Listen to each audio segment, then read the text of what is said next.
welcome back to the Garde Ecossaise podcast, where we will explore early modern history through historical fiction. On today's podcast, we are going to explore the world of the spymaster and the secret world of intelligence and informants during the early modern period. In the Garde Ecossaise, we are introduced to the world of intelligence and spies through the eyes of Robert Meldrum, as he is being trained in the handling of intelligence by Timothy Gray, Head of Intelligence for the Garde Ecossaise. Meldrum gives us an introductory insight into the methods of handling intelligence during the early modern period. Meldrum's introduction to these methods of intelligence handling show that he is becoming a trusted member of the group. We are immediately told that the Guard operates a closed system of intelligence, meaning that only invited members would be able to learn the codes and ciphers within which the intelligence was written. This, of course, is used to maintain the highest levels of security, which is unsurprising, since the Guard deals with threats relating to national security and international security missions. We are also given an insight into the rules of engagement, their ethics and parameters of their conduct in operation. It is important to note that although Hamilton is given free rein to conduct operations as he sees fit, he has to do so within the laws of war at the time. There are also rules regarding intelligence gathering, handling, and acting upon that intelligence. To act upon it, the intelligence had to be corroborated with evidence. In short, Hamilton and his men, like many spymasters at the time, were bound by the law, and his men had to maintain the basic legal standards in doing their work. In other words, they could not go around doing what they wish or act upon hearsay or rumour. The Guard could only act if someone or something posed a certain immediate threat to life. Hamilton and his men were bound by institutional obligations and were part of a hierarchy, a chain of command. Hamilton was summoned to see the King's Head of Intelligence several times a week and was briefed by the latest intelligence every other day. Of course, intelligence changed constantly, and therefore Hamilton and his men needed to be briefed on the latest intelligence to stay ahead of the regime's enemies and to know about any potential future threats. Indeed, as Meldrum points out, trust was integral to this intelligence network, which stretched from Hamilton and his men to the head of intelligence, his contacts with the court, the King's Council, and Louis XIV himself. It was not just the keeping of state secrets that was important, but also the trust in those in the know to pass on as much accurate intelligence as possible. As Meldrum details, Hamilton returned from meetings with minimal notes, with most of the information retained in his head. This, of course, was to reduce the paper trail or any visible recording of intelligence being lost. To add another layer of deception, Timothy Gray's office is a vacated royal apartment in the palace. It purposefully did not look like an office, so any potential infiltrators would not suspect that this is where the Guard's intelligence was kept. Meldrum also draws our attention to further security features of the room by revealing that the room has no windows. It was also a room that was used as a safe place for His Majesty King Louis XIV, should there have been any trouble in Paris. The room seemingly only had one entry and exit point, but as Meldrum states, this was deceptive because the room was connected to Hamilton's office by the means of a secret passage. As Meldrum explains, since the turbulent Fronde of the 1650s, which were a series of serious revolts against Cardinal Mazarin and Anne of Austria by the nobles and common people, Louis XIV was keenly aware of his own personal security. Meldrum observes that any sparse notes that Hamilton had gathered on intelligence were written in cipher and code, a code and written symbols which are in place of words. It is clear that these ciphers were only understood by Hamilton and his men. In order to understand, transcribe, and remember the contents of correspondence written in a cipher, you would need good linguistic, mathematical, and writing skills, as well as an excellent memory. Meldrum also describes verbal code words that acted as a cipher through the medium of oral transmission. The use of common languages such as Latin, French, English, as well as the less common languages such as Irish and Scottish Gaelic, were forbidden to be used. This emphasises the importance of ciphers in their work, as well as it being a security measure. In addition to this, the cipher used within the Guard was changed on a regular basis, as well as the locations used to transmit the intelligence between contacts. Again, these were security measures to maintain confidentiality of intelligence. If written correspondence was required, as Meldrum reveals, the correspondence of the Guard was written in invisible ink. The ink was made from lemon juice to disguise its contents by making the letter resemble a blank page. As we will discuss later, this was a common practice in the intelligence communities in early modern Europe. After revealing the contents of the letter by moving it over a lit candle, Gray advises Meldrum to burn his intelligence without fail, removing all traces of its existence. Again, these were other security mechanisms.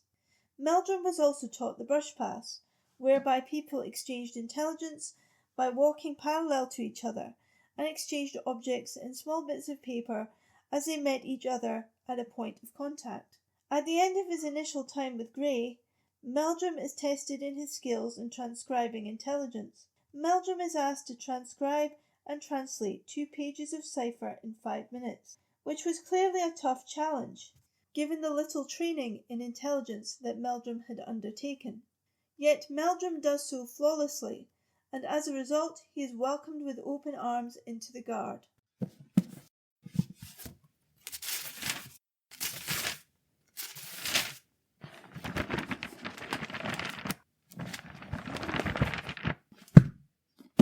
Throughout the novel, we come across several different situations where intelligence is obtained and used, often used as an umbrella term to cover covert operations. The term intelligence in the early modern period can also refer to information more generally. This can be seen with reference to printed public newsbooks that call themselves intelligenciers.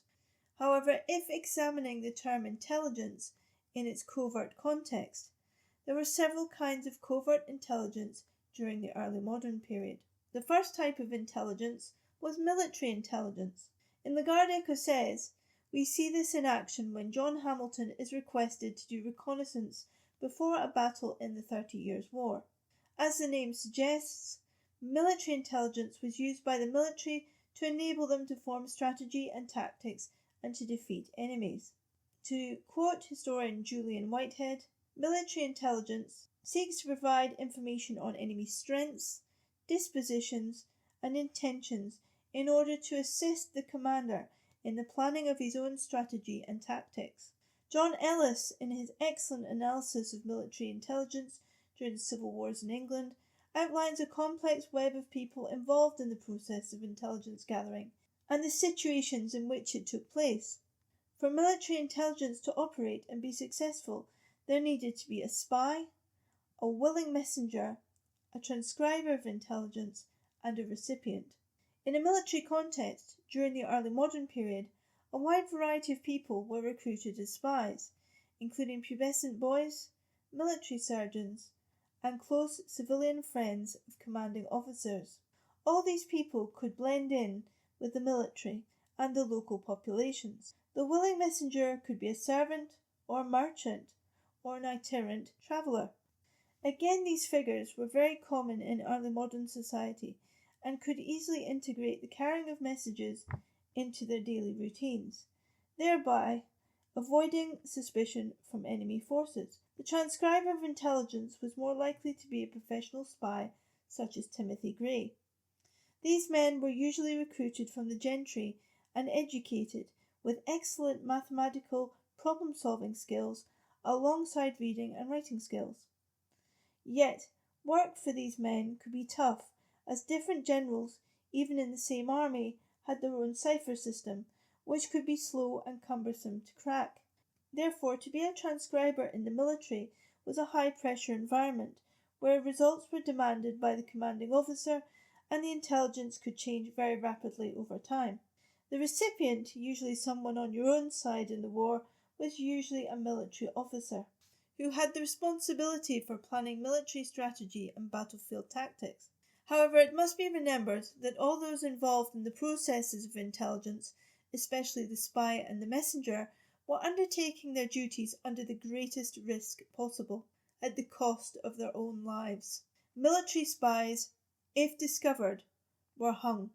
The next kind of intelligence in the early modern period was diplomatic intelligence. And as the name suggests, this type of intelligence was collected for and written by diplomats and their embassies for their respective national governments. This intelligence was used to shape and inform treaties and relationships between countries. The intelligence by diplomats and their embassies would give their respective national governments an inside track into what was going on within the internal politics of government and the policies being established. However, this did not mean that the trust between the respective states or countries were a given. Even if a diplomat was present, often diplomats were not fully trusted by domestic governments. Domestic governments would intercept their mail on a regular basis, not just for security reasons, but also to gain the inside track on what other foreign governments were doing and thinking. The diplomat was part of a wider community of diplomat compatriots who were in regular contact with each other through written correspondence such as letters and reports. Information about internal politics within other foreign countries could be gleaned from such correspondence. Sometimes diplomatic correspondence could be used strategically to gain the advantage in treaty negotiations by exploiting weaknesses in potential partners and allies. In the Garde Ecossaise, we can see this in action when John Hamilton leans on a Dutch notary left behind in France in order to gain information about the United Provinces at the outbreak of the Dutch War. We will explore the next two categories of intelligence as seen from the point of view of the consummate spy, such as Garde Ecossaise's Timothy Gray. Domestic intelligence dealt with internal threats to the state, whether that be whole groups or individual actors. What constituted a threat to the state could change based on events or a change in personnel or governments. For example, in Britain during the English Republic, royalists, those still loyal to the monarchy, were considered a serious threat to the security of the Republic. But when the British and Irish monarchy was restored under King Charles II in 1660, the situation was reversed, with the English Republicans becoming the domestic security threat to the monarchy. Threats could also ebb and flow, meaning that any threat was not constant. Any threat often waned and gained in strength, depending on the actions of malign actors, or even as a result in the change in the perception of governments to potential threats, rather than realistic or actual threats. In the context of 17th century France, the Huguenots are the best example. They were distrusted by the French monarchy for their actions during the French Wars of Religion, which included uprisings and attempted assassinations, but nevertheless, the Huguenots were given a measure of toleration under the Edict of Nantes, passed in 1598. We will discuss this in greater depth in a future podcast, but for now I will keep it brief. Louis XIV had a deep distrust of Huguenots, and even though Huguenots fought for him in the 30 Years' War, most notably Viscount Turenne, Louis felt that in order to ensure peace and prosperity in France, he would need to persuade the Huguenots to convert to Catholicism, and Turenne did so in 1668. Indeed, for the first few decades of his reign, Louis wished to persuade the Huguenots to convert to the Catholic faith rather than using force. However, Louis XIV's approach to the Huguenots changed when the security within and outside France changed, and in 1685 the Edict of Nantes, which had promised the Huguenots certain rights, was revoked. Seen by some historians as an act of an intolerant and cruel king, the revocation of the Edict of Nantes can be seen as a security measure to combat any potential trouble for the French state in the face of sharpening confessional divisions in international conflicts at the time. Our final category, foreign intelligence, should be seen as being separate from diplomatic intelligence, as it is the intelligence from abroad that is obtained by national governments and states that relate to their own national security. However, the interception of diplomatic correspondence could aid in this process. Foreign intelligence often related to exiled communities abroad that posed a direct threat to the established governments of a state. In the 1650s, the English Republic collected a constant stream of information on exiled royalist communities in The Hague, Paris, Brussels, and Spain.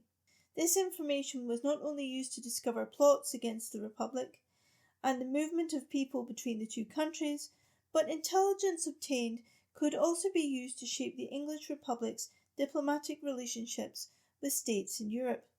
This is the most obvious when Cromwell chose to shift from Spain towards France as a key ally in the mid to later 1650s.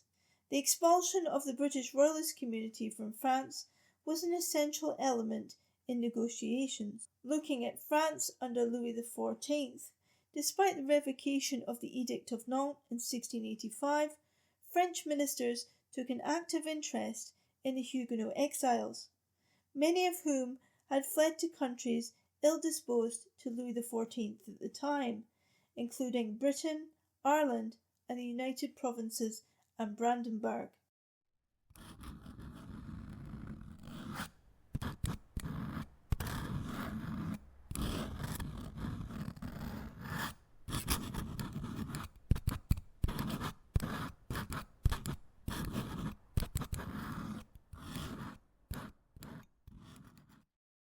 As detailed above, Timothy Gray teaches Meldrum two basic skills required to transmit confidential written information in the early modern period, namely using invisible ink and ciphers. Lemon juice, squeezed finely, can produce invisible ink in which a quill is dipped. At this moment in time, the ink is completely invisible, but if you provide a naked flame to the letter, the words appear because the sugar in the lemon juice becomes visible under the heat. Another way to covertly share information by the written word was by the use of a cipher. As Julian Whitehead has pointed out, ciphers took two forms: a code, whereby random words and symbols replaced the real message, and ciphers whereby each letter within a written word was replaced with another letter or symbol. These encrypted words would have looked meaningless and chaotic to the uninitiated. Each system had its own key, which was only understood by the sender and the recipient. There were two approaches to this encryption. The first was by jumbling existing letters in words in a random order. However, that made the encryption of the message easy to crack if anyone intercepted it. Therefore, the majority of spies in the 17th century used the second method, known as the substitution method, whereby individual letters were replaced with another letter or symbol, making this correspondence more secure. These ciphers were quite simple and were easy to crack if you were an experienced spymaster or transcriber.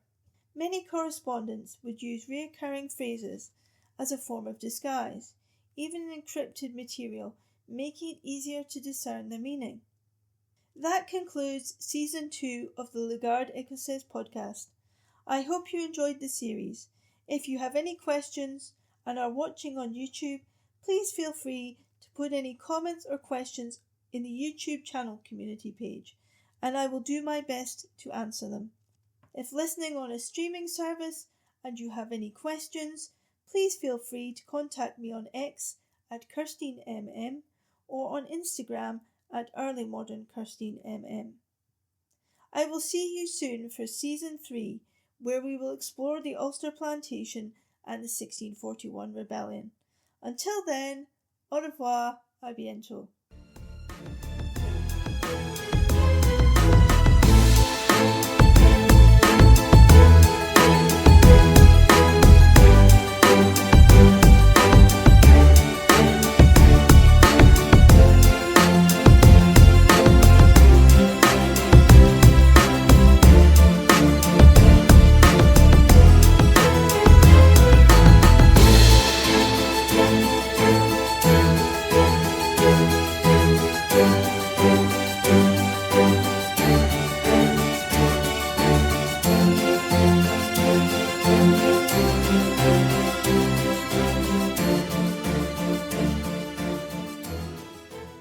sound files via Paul Couture, and Macroman 89 via Freesound. This podcast is the copyright of History Gateway Limited, UK.